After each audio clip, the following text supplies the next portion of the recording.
Happy Saturday. If I look tired, it's because I am. I woke up yesterday around 3. Um, this happens to me once in a while. I'll just end up with a whole bunch of energy. Feel like I need to get a bunch of stuff done. And lately, when that happens, there ends up being a really big reason why. Um, so either way, I got up, took care of my core responsibilities for enlightenment companies, and I got through all that. Um, the next thing I was supposed to do after that was go play volleyball. Went and did that. Got some gym time in. That was great. One of my buddy's birthdays, so forced myself to go do it because I was going to skip it. So that's, you know, thing number one that was going into my day that I knew was going to interrupt my day. Also went to have lunch and spend some time helping a friend and working on some business stuff together. And I knew that that was going to be something I was going to have a hard time pulling away from. And I also was super excited about that. So I get super excited about the day and sometimes just need to get up and get going. And so I was up for 20 hours yesterday. But I slept like a rock last night, just getting up, enjoying the morning here and the birds again.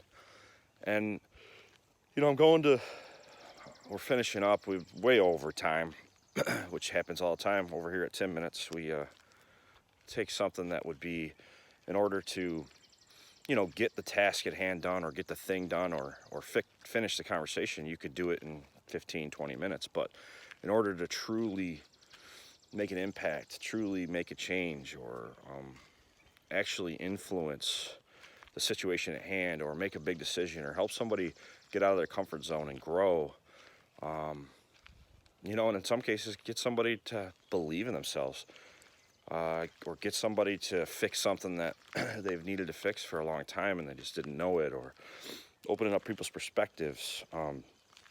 The situation I was working on yesterday was really, helping a team of people grow and helping people get successful. And it's what my passion is. It's what I want to do. It's all over my page. Not just talking about it, out there doing it. And when the days come that I get to go do it, and I get to go do it at a level that I know is going to be very impactful, with individuals that I know are going to grow and change super fast. I couldn't spend enough time with them, and I couldn't talk about enough stuff. So that's when I go into 10-minute mode, and a 2-hour planned conversation turns into a 2.5 hour, and then from that conversation, transition into another really great conversation abruptly. And after after going through some really exciting stuff, the conversation kind of takes a weird turn. And you know, we we all get a little, you know, caught up in our it's a paradigm, but basically the surroundings we were raised in, the way that we react to things, the beliefs we've put inside our heads, what's right and what's wrong. And a few people in my life have been hammering on me about swearing and about how I speak because it turns people off. And if I'm really truly trying to influence as many people as possible, really trying to make a difference, there's going to be some people that just discredit things that I'm saying because I swear. I've handled that in the past with basically being like, well, F them. I don't care. If they can't look past a simple swear word, they're pretty small-minded. But that's pretty disrespectful too. And at the end of the day, if my goal is to help and change the world and make people feel better and find their purpose and truly become confident, whole, happy, have a good, balanced life, have a successful career, and fix and work on themselves, we're going to fix and work on ourselves our whole life. We're going to do that every day. Some days we're going to barely do it. Some days we're going to grow, like bamboo. If you know about bamboo, bamboo doesn't do nothing, and all of a sudden, pew, shoots up like crazy. So, you're going to have those times in your life where, you're expanding who you are, you're growing super fast, and then you're going to have those times where, you're contracting and you're just kind of growing into that growth. you hit a big spike of growth, you have to figure out how to operate in that new level. And a lot of times it's hard to sustain or be disciplined to do that. But either way, that conversation was different than I had ever had. Had a lot of rough, it just didn't have the right feel, didn't feel good. It ended abruptly too.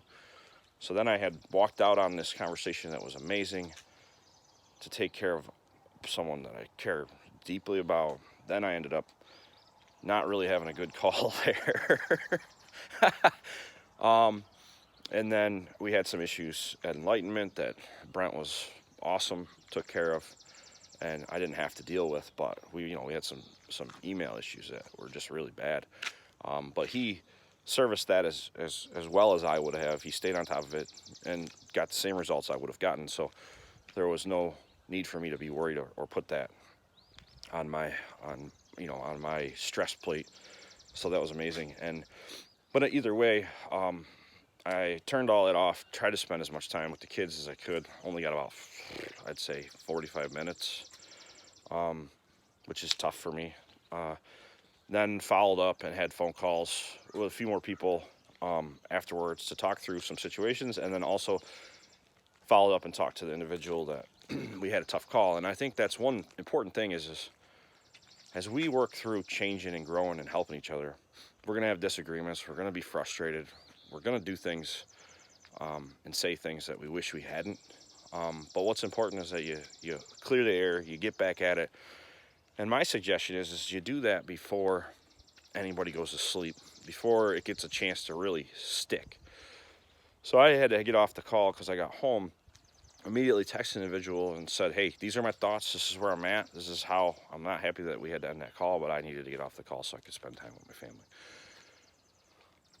Then we both have time to clear the air, understand and see each other's perspective, and then get together on a phone call and have a very productive phone call. Learn the lessons we were supposed to learn from the situation. And that's really true friendship. That's truly being there for each other. And we can't be in such a mode that we have to talk so calculated and be so politically correct and be so right about everything that we can't say what's on our mind, because then we're going to be missing opportunities for each other to help each other to grow. So, I just kind of wanted to cover that. It was a crazy day. And also, if you've made it to 7 minutes and 51 seconds, I am born again. I'm a born again Christian. That's happened to me recently. And that's part of why I'm going to be trying to swear less and do things differently, because I don't want to offend the people that I'm spending time with. And, that's something that they are looking for me not to do. And, you're not supposed to use foul language.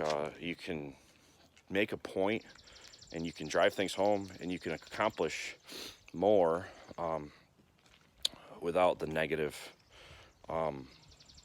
talk. And I used to just discredit that and be like, listen, in the context I'm using it, it doesn't matter. But it does matter. And I'm going to work on it.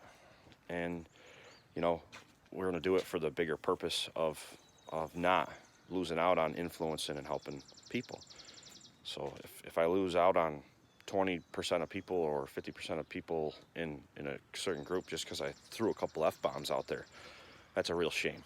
So it's not about me. It's not about conforming. It's about doing what's right and increasing my impact. So hope everybody's going to have a great weekend. Looks like today's going to be a great day.